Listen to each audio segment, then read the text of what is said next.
Hey guys, so this is Beauty Wednesdays on the Minister of Beauty channel. So I thought it was appropriate that I talk about this, not so much that it's a new topic, but the Real Housewives of Atlanta's virtual reunion is going on right now. The second of the third episode has just aired this past Sunday.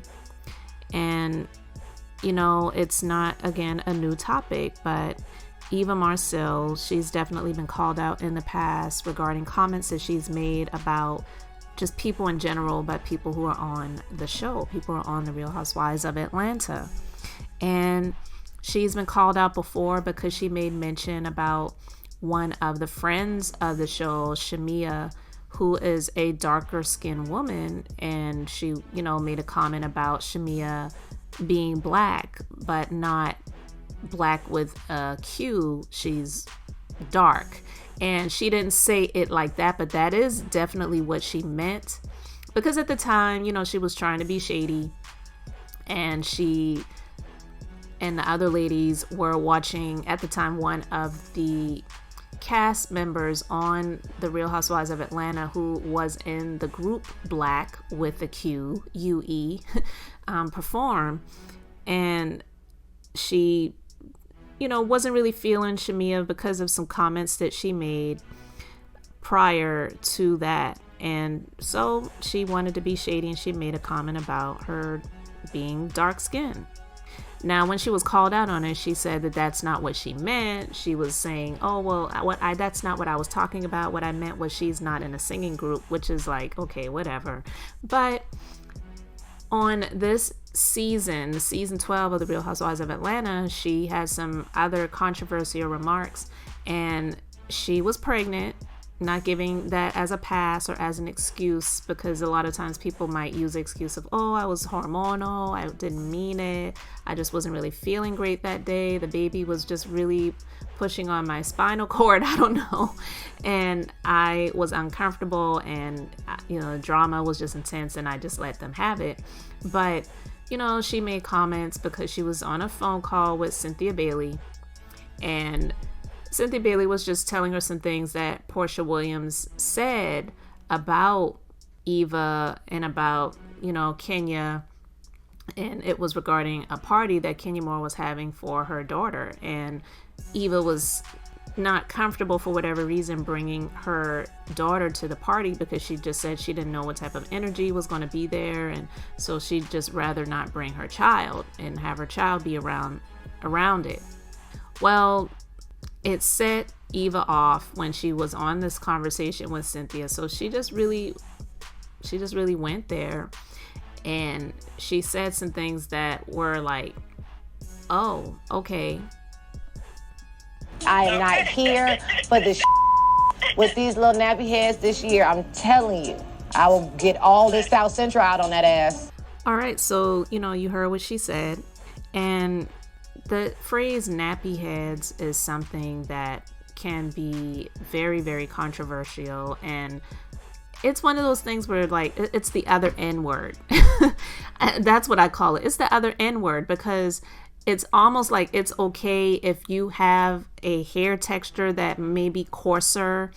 It may be okay for you to call yourself that, or if you call somebody in your family that, if it's like a running joke, a little inside joke or whatever, but it's not okay for someone else who doesn't have that to call you that. And it's similar to the other N word that some people have now tried to coin as a term of endearment. I don't feel that way. I feel like if I don't want someone else to call me that, or call somebody that I know, love, and care about that, then I just don't think it's okay.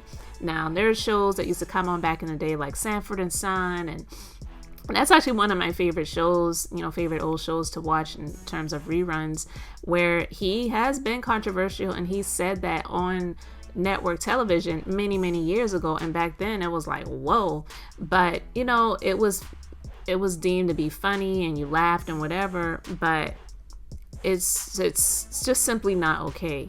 So for Eva, when she said this, it rubbed a lot of the people who watched the show the wrong way, and a lot of people have accused her of being a colorist.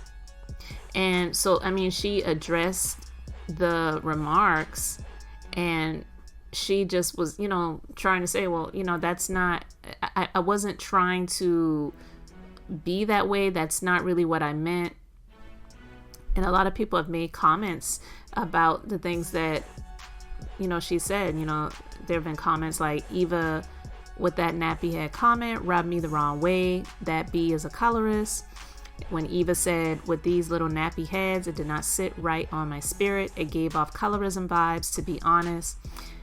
Eva has to know that referencing black women as these nappy heads, and then the comment she made about Shamia last season was inappropriate. She likes to make these subtle digs and fake ignorance. Eva has the audacity to call somebody nappy-headed and her daughter hair is kinky. Eva was out of line with those comments. Like, girl, it wasn't even that deep for you to be saying those things about Portia. And I agreed with it. I didn't think that it was that big of a deal where she needed to go there with the nappy-headed comment. And then even things about, people need to go and have some more babies. I'm not here for the drama. I can understand people not wanting to be involved in drama, but girl, like, if you're on the Real Housewives of Atlanta, you got to know that that's what you're there for, because it was created to be about, at first, flash and, girls just having a good time or whatever. But what has kept it on for all of these years is the drama. Because that's just my opinion. A lot of these Real Housewives franchises, from the very first franchise where it was the Real Housewives of Orange County, that was the first franchise, and that really was supposed to be about looking at the lives of these housewives who have really great money, they called it living behind the gates, because they lived in these gated communities and had a lot of wealth and whatever. But what kept the shows coming back year or after year, season after season, was the drama. And so for her to say she's not there for the drama, you got to be kind of crazy, because that's definitely what the show revolves around. So she really went hard with that comment. And I know that this is something that has already been talked about before. This is not a new topic, but I felt like for Beauty Wednesdays, it was definitely important for me to just talk about this and share my opinion on the situation, because clearly she does not have that hair texture that people would consider nappy. I definitely have that hair texture that a lot of people would consider that, and I haven't always liked it. I am not even going to lie, but honestly, I never really knew a whole lot or had the opportunity to really get in touch with the coarseness of my hair and the texture of my hair until I decided to go natural unintentionally. I wasn't one of these people in this natural hair movement and, a natural hair Nazi, so to speak, where, everything was just about natural hair. That's not what it was. But for me, it was more about, I'm a professional, I'm busy, I don't really have time to go and sit in the hair salon for hours upon hours every other week. So I decided to keep my hair in hair extensions. And before that, I was getting a relaxer. I was getting my hair relaxed probably since I was in the 5th grade.